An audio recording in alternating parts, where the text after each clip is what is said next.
400,000 children are diagnosed with epilepsy every single year. We're talking about perfect baby problems today. Stay tuned.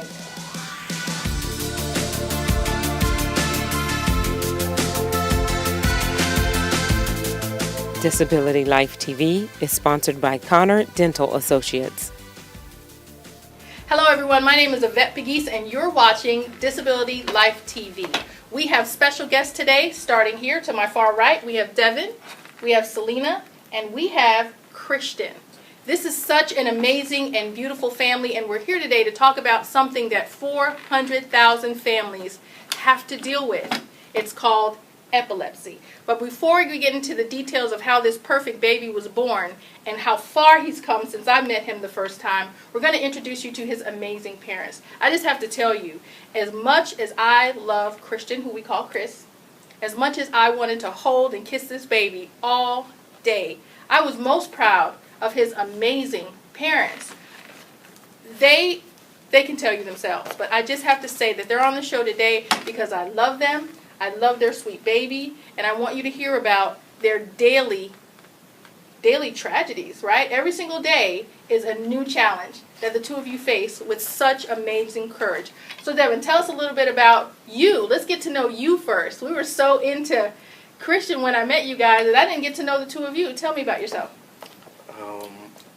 Well, I'm from a small town, South Georgia. Okay. And I ain't gonna say I had a hard life coming up. It's, it's average, I guess. Just life, yeah. But I ended up moving closer towards West Georgia, and I met Selena in high school. Went to Dawson Street. Okay. It's a private school. Okay. And from then, it was just... Go ahead and say it, love at first sight. We were friends for a while before we got closer. But, over time, we gradually got closer. She started college, and, things kind of went from there. I see. I can see that in both of your eyes. Selena, tell us about it. Fill in the blanks for us. Guys talk man. It's really just unexplainable, really, because how everything played out. Like, I didn't really expect it to play out that way. Right. But, it played out pretty well, considering, what we have now today. So were you born here, too? No, I'm actually from Manchester. It's a small town, too, not too far from here. Okay. But I grew up in church, kind of like I have a religious background. Got it. So, I basically had a regular, normal life. Siblings, either of you? Oh, I have a huge family. Tell us about it. I have 11 sisters and 2 brothers. What? Oh, they got a big family. Whoa. So did you have to go through all of that before they accepted you as part of the family, or did you always... The acceptance process. Yeah, that was kind of, that was kind of hard. Yeah. With one older brother, you have a challenge, but what? That many? I know, that's what I was thinking. It was a handful at first, Yeah. but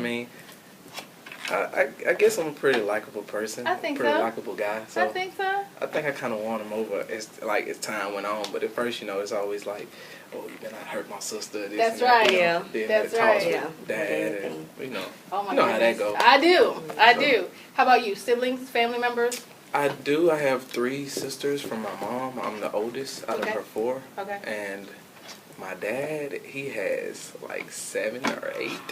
So you're in the 11 double-digit stage yourself between both sides of the family? Yeah. Wow. Okay. So the reason that's important is because I want to know, does anyone in either of your families ever diagnosed with epilepsy, ever had any type of epileptic issues or... I had seizures when I was younger, Okay. but they were only from fevers. But I didn't have them to his extent. Like, my parents only told me I had like 3 or 4. Okay. And they came from fevers, but never to like his extent of being disabled. So when your temperature was raised, then you were at the point of, I guess, over 100 degrees or whatever. That's when you were having seizures. Correct. And it only happened just a few times when you were very young. Right. So how about you, Devin? I ain't never had no serious issues. Never had a broke bone or anything like that. Wow. I'm blessed. You are. None of my siblings. we really don't really get sick. Don't take too much medicine either. I love that about you. But yet you've spent the last 4 years in the hospital. Well, So, Chris just turned 4 pretty recently, right? no, Three. Three. Yeah, Okay, I'm trying to make him older because he was 2 when I met him. Now he's 3, and he has an older sister. How old is his older sister? She's 6. 6 years old. She's 6. Perfectly healthy. Yep. No seizures. Nothing. No Right? Got it. So the reason we're trying to get through the details, and I thank you guys for following me through because it may sound like, okay, where's she going? Perfect baby problems is the name of this episode because Christian is a perfect baby. And you two, at around the 3-month stage, found out that there was some differences in his perfection. He had 10 toes, 10 fingers, right? The same thing we check, right? Okay, he's got all his toes, he's got 2 legs, he's got 5 fingers. He's our perfect baby boy, our first baby boy. And then something changed. We're going to talk about exactly what changed, what happened at the 3-month marker, and we're going to break just before we do that for our sponsors. So, let's break for our sponsors and get back to this beautiful family soon. Connor Dental Associates, full-service dentistry, providing orthodontics, implants, laser dentistry, and general care, set in a calm and relaxing environment. Our experienced dentist and staff are here to maintain your dental health, improve your appearance and quality of life. Compassionate, professional, and informative. Ask about our core whitening system, servicing insured and non-insured patients of all ages. Located in Kennesaw, near I-75. Call today and experience the difference for yourself. Welcome back to Disability Life TV, and thank you to our sponsors, Connor Dental in Kennesaw, Georgia. We couldn't do this without you. Yes, and we're very excited about what you do. Right, Christian? That's right. And so we're here with this beautiful family. We have Devin, we have Selena, and of course we have Chris here. And we talked a little bit about epilepsy before the break. Let's get into the details at which epilepsy was introduced to you, because if you remember prior to the break, this is a perfectly healthy family. There were some seizures very early on for Selena, but nothing medically heavy, right? So let's talk about what happened when this beautiful boy was born. Tell us about that birth, Mom. Well, he was pretty stubborn. I was 42 weeks when I gave birth to him. I had to be induced. Okay. He came out perfectly healthy. I left the hospital normally after 2 days. Okay. After that, everything was pretty good. He was vocalizing, actually starting to mimic stuff that we were saying as well. Wow. And reaching, actually understanding us like he could understand us, basically. Wow. When he reached for stuff or we giving him something, he's grabbing it, or, pretty much everything that a normal baby would be doing. Developmentally on time and a perfect baby. Right. Right? And then what happened at the 3-month mark? He turned 3 months. I had him in the tub, took him out of the bathtub, laid him out onto bed to dry him. Next thing I knew, his sister was there with me. One of his older sisters was there with me, and we were drying him, and he started shaking. So she was like, it looks like he's having a seizure. So I was in shock. Of course. So, she's just like, call 911, call 911. So we call 911, and of course they don't show up immediately, but they're on the phone, what is he doing? Are you sure he's having a seizure? Babies do weird things at, that age. Right. So we're just like, well, we know what seizures look like. So, Right. But, of course it was relatively short, and when they got there, it was over. Right. But after that, I'd say, 2 weeks later? Or probably that same week, maybe. I don't know. He ended up having another one, and we took him to the hospital, and we stayed overnight, I think, and he didn't have a seizure. So they're just like, well, babies do weird things, so maybe you guys are just, thinking too much. So we go back home, and I'd say, 4 or 5 days after that, he has more seizures. So this is all within a week? A week and a half, 2 weeks. Yep. Okay, and what happened the third time? So we take him back then, and in the waiting room, he actually starts to have a seizure while we are there. So, when we went home after the first time we came, they told us to video it, and that's what we did. But we didn't even have to show them the video because when we were in the waiting room, they saw it for themselves. Wow. Did they respond quickly while you were in the waiting room? Oh yeah, most definitely. Good, yeah. good, good. Yeah. So you were in emergency. Got it. And of course, there were meds that were given to him to try to stop the seizures. At that moment. So, Dad, how was that experience for you? Whew. I know, first baby boy. Yeah, it was tough, you know, because, you know, I wanted to be, you know, my little man, have him in support, you know, I was going to have him right. Right. But, I mean, you know, I'd take it, you know, how it come. I mean, I really don't know what to say about it. I mean, it was a struggle at first, me getting adjusted to it, me getting used to it. But, right. I mean, after so long, I mean, you know, I guess I'm used to it by now. It really don't bother me. So let me tell you what he means by used to it. So I met Devin and Selena and Chris in the hospital. I know hospitals are no fun. But I come in and Devin's like telling the nurse, I got it this time. And he is literally removing and replacing a trach, right? So it's a tube down his throat that he was using through his nose. Oh yeah, oh my gosh, yeah, it was in his nose. And this is how he ate. This is how he was being fed. Champ. I mean, it was a master class. They were together in unison.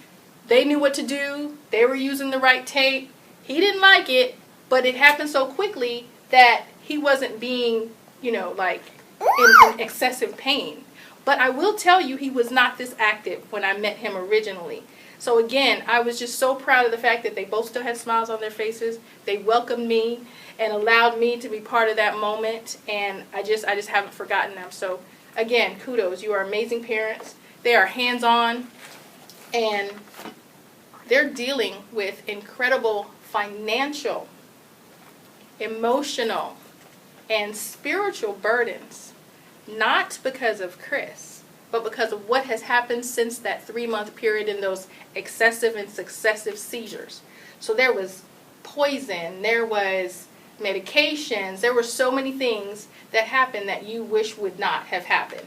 You want to tell us just a little bit about that and what you think could have been done differently? I know we're not doctors, we're not claiming to be, but these are parents who are connected. And so just based on what you know, can you tell us a little bit about that? For starters, honestly, I wish we would never started the medicine. The medicine, I feel like, it made it worse in a way. I mean, we went from having just like 1 seizure, 2 seizures, like maybe like every few days. Okay. And when we started the medicine, it's like it went from 1 to 2 to 3 to 4, you know, every day or every other day. Like it increased, but it decreased with how long they were. They went from the first ones were like maybe like a minute, and they went from like a minute down to like 30 seconds, less than a minute. But I mean, he still continued to have seizures. So we changed medication. We went through like maybe like 10 or about 11 different medications. Right. And, one of the medications, he ended up overdosing on it, where it causes toxicity level, and so it actually hurt him more than it helped him. Yeah. Now, when you say he OD'd, if you don't mind my interrupting, was that based on the prescription instructions? So it's not like you gave him too much. You gave him exactly what the doctor prescribed. Exactly. But it was too much for his little body. Yeah. And it actually did more harm than good. Is that what I'm hearing? Yeah. Okay. His levels were they were super therapeutic. That's what they call it. And that's the medical term for it. Like super therapeutic. But it actually does more harm to the body than it does good when the levels are that high. He was supposed to be like in a range between 10 to 20, but instead his levels were like 46.6. 10 to 20 what? 10. It's supposed to be like 10 to his levels were supposed to be like in between 10 to 20. So these are like what? His blood levels. Blood levels. Got it. Okay. His blood levels with the medicine. Got it. And with his being a 46, well, when he had to get he got him checked pretty often. Got it. And I say like the second or third time when he got him checked, he was already over the therapeutic level, so he was already over 20. Got it. But they were saying that he was tolerating it good, and he was still, you know, at that point he was still walking, and he really verbal. He could get in and out of the bed. But I mean, after that poison, I mean, all that kind of went downhill. Oh, okay. So developmentally, he went backwards. Mm-hmm. And you believe it happened in that moment because he stopped doing all the regular things that 2 and 3-year-olds do. Is that what I'm hearing? Mm-hmm. Okay. So what happened next? Where are we now in his treatment? I've seen some major improvements. Tell me what happened. I mean, Besides the love, he right? went into, yeah. I mean, we love him all the time. Yeah, most definitely. He went into that status. medicine. It's called status epilepticus or something like that. Okay. I'm not for sure what exactly the word is, but they had to end up putting him to sleep. And when they put him to sleep, when he came back from the coma, he wasn't like he wasn't the same. Like I could tell the difference between like as far as like eye contact. So was it better or worse? It was. I ain't never seen him like that. He's ever been. Like he didn't make no eye contact. He wasn't. He was like a vegetable. That's right. That's around the time when we seen you in That's the what I hospital. was gonna say because he wasn't tracking or anything. It's like his brain was like almost rebooted. Like they pressed the restart button on it, and I mean, from then on, I mean, we constantly go to therapies, and he see like therapy every week, OT, PT, and the speech. But I mean, as far as his posture, I think he's slowly coming back around with all the therapies and stuff helping. But his problem, the seizures, he still have them, but it's not the same. He don't have the grand mal seizures anymore. He has like absent seizures. Like he just stares off. Oh. Okay, so that's hard to. So he just basically looks out into space and does nothing for how long? Maybe like 45 seconds. Ooh. 30 seconds. It feels like a long time. Yeah, it feels like it feels longer than what it is. But I mean, as soon as it happens, I mean, he just kind of like he paused whatever he's doing. He just kind of stare off. Then he just come back. Yeah, because right now he's very active and very verbal, and you miss that when it disappears for even 30 seconds. Let me ask you something. Excited. You're talking about therapy every single week. How does that affect your livelihood, working and keeping a job? And tell me about that. It's hard. As far as like us getting off of work or trying to schedule off from work, and then with the jobs, they don't want you just constantly taking off. Right. And it's so hard to get the schedule like the way that you want it. Right. Because it's like he's not the only child that's in this situation. Right. So I mean, we constantly move like. We go from different therapists. Like, we had one that was coming to see us at home, but he got, when he turned 3, it stopped. He was with this program, like Babies Can't Wait. Yes, I've heard of that. Yeah. Great program, but it has a deadline, right? Yeah. When Got he turned it. 3, everything got a little realer for us as far as, like, us having to travel all the time. Like, we're constantly on the road. So I can say that I can relate in so many ways because our family believes we have something called, you've heard of PTSD, right? We have PTDD, which is post-traumatic debt disorder. Because to have had fluid income that you can manage and measure, and then be in a place where you can't, know where the next income to fill all the empty spaces is going to come from, that's a really hard place to be. So again, I commend you, and I want you to talk a little bit about your GoFundMe and how we can reach out and help and support you. Can you tell us about that? What's the link? It's www.gofundme.com/help4Chris0411. So it's help, the word for Chris, 0411. We're going to have that on the link connected to this episode. And on behalf of Disability Life TV, we want to make our first donation of $100 today to the link and to the GoFundMe to help support you in any way that we can. We encourage you to match that. We encourage you to give whatever you can, whenever you can. Can I say that safely? Because it all matters. And we would like to make sure that we support this family. And we also want to make sure that as parents, you trust your gut. You trust your instincts and understand that if your perfect baby has problems, what do we do next? Tell us from your perspective. What would you recommend to those watching who have babies, who are seeing something different, and they're not the normal baby problems at that age, as you had been told so many times. What do you recommend for a D-Life Diamond, the point that we want to leave with everyone? What would you like to say to the audience about that? I mean, most of the time, your first instinct as a parent is normally right. I mean, you have the doctors and they tell you one thing, and then if you got a gut feeling, you normally should go with it. Because I feel like we made a mistake is not going with our gut feeling about some of the situations that he was put through as far as like the medicine goes. Right. And I feel like that was one of the reasons why he's like the way that he is now. I feel like he would have been better off if we would have went with our gut instinct. How about you, Mom? What do you want to say? Basically along the lines of what he was saying, like whatever you feel that you think needs to be done, or, you know, don't let anybody else try to, you know, tell you what you need to do with your child, because you know your child better than anybody else do. So assert your right as a parent, as a part of you is changing. And that's in your child, in your spouse, and in yourself. Advocate for yourself and for your children. And please, log on to Disability Life TV. Let us help this family move forward in a way that has no end date, right? There is no end prognosis. For all you know, there is no cure. Is that correct? There is no cure. So thank you very much for watching. We appreciate you both for being here. We love this sweet baby and continue to pray over and bless him. And we love you for watching.